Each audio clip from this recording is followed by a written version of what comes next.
Bon, alors bonjour. Voilà, donc un petit tutoriel sur la perspective avec un seul point de fuite. Voilà. Donc, on va considérer que nous sommes à la surface de la Terre et qu'il y a un horizon.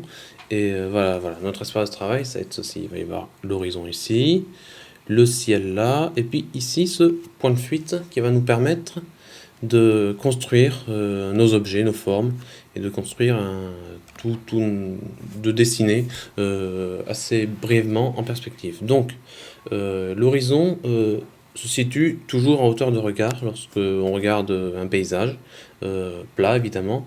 Le relief a tendance à fausser la position de l'horizon. L'horizon marin, par exemple, est un peu mieux. Mais bon, je m'égare. Donc, notre point de fuite est ici. Considérons une ligne qui part depuis ce point de fuite. On appellera ça une ligne de fuite. Considérons une deuxième ligne qui part de ce point de fuite. Ces deux lignes dans notre dessin vont former une espèce de triangle, un triangle, voilà, mais dans la réalité, ces lignes de fuite sont complètement parallèles. C'est les règles de la perspective. La première règle de perspective veut que toutes les lignes de fuite ayant un point de fuite commun partent vers ce point de fuite. Voilà. Donc, considérons par exemple que nous sommes sur une route. Une route, ça tout le monde peut pas en faire expérience, lorsque nous sommes sur une route n'importe où, la route a tendance à fuir vers l'horizon et vers ce fameux point de fuite. Donc, et tous les points de fuite, toutes les lignes de fuite plutôt, vont tendre à se diriger vers ce point de fuite. Toutes les lignes de fuite, évidemment, qui sont parallèles. Toutes les parallèles à cette route. Ce qui est utile pour la suite des choses. Donc, nous allons construire, à côté de cette route, une maison qui va être en perspective. Donc, une première ligne de fuite va constituer la base de notre maison, la base du premier mur. Une autre ligne de fuite va constituer le sommet du premier mur de notre maison, et ce mur sera évidemment en face de la route et sera évidemment parallèle à cette route. On va délimiter les bordures de ce mur par deux lignes verticales, et ces lignes verticales vont constituer avec les lignes de fuite les limites de notre plan de la façade de cette maison. Pour avoir le volume complet de la maison, il nous faut un deuxième mur. Pour cela, il suffit de construire deux lignes verticales et une ligne horizontale. Non, deux lignes horizontales et une ligne verticale plutôt. Excusez-moi. Et donc, pour construire une face qui va nous permettre d'avoir notre premier volume en perspective dans ce monde fabuleux. Et donc, il nous manque une toiture.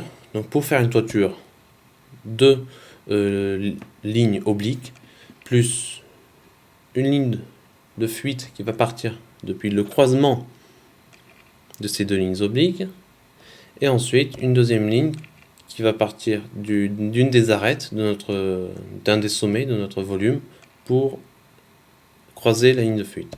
Et nous avons donc notre toiture complète, plus la maison, plus ou moins complète. Plus ou moins complète, pourquoi? Parce qu'il manque aussi, évidemment, une porte. Parce que sinon, la maison ne va pas y entrer. Donc, c'est très simple, voilà. Il suffisait de tracer un point de fuite, une ligne de fuite, pour constituer le sommet de la porte, et deux lignes horizontales, verticales, qui vont faire le dessin de la porte. Une fenêtre aussi serait pas plus mal pour avoir de la lumière à l'intérieur. Il peut arriver que la nuit dans cette maison, on ait envie d'y voir. Donc soit on achète des bougies, ou soit on apporte l'électricité. Ce qui nous permettra aussi d'aller sur internet pour pouvoir consulter ce fabuleux tutoriel. Donc, nous avons besoin d'avoir des poteaux qui vont apporter l'électricité. Je prends l'exemple du poteau électrique, ici très minimaliste, pour pour une petite leçon sur les choses qui vont être répétitives, qui vont avoir un dessin répétitif en perspective. Ça peut être des poteaux électriques, ça peut être des cases ou des lignes qui sont espacées rigoureusement par la même distance, qui va être le cas de notre poteau. Donc d'abord, traçons une ligne de fuite qui passe par la base du poteau, une ligne de fuite qui va passer par le sommet du poteau, et une autre ligne de fuite qui va passer par le milieu de ce poteau. Ce poteau, on va en mettre un deuxième, ici, par exemple, avec un espace qui va être un autre guise. On peut choisir ça, mais on peut le mettre plus loin ou plus près, ça dépend.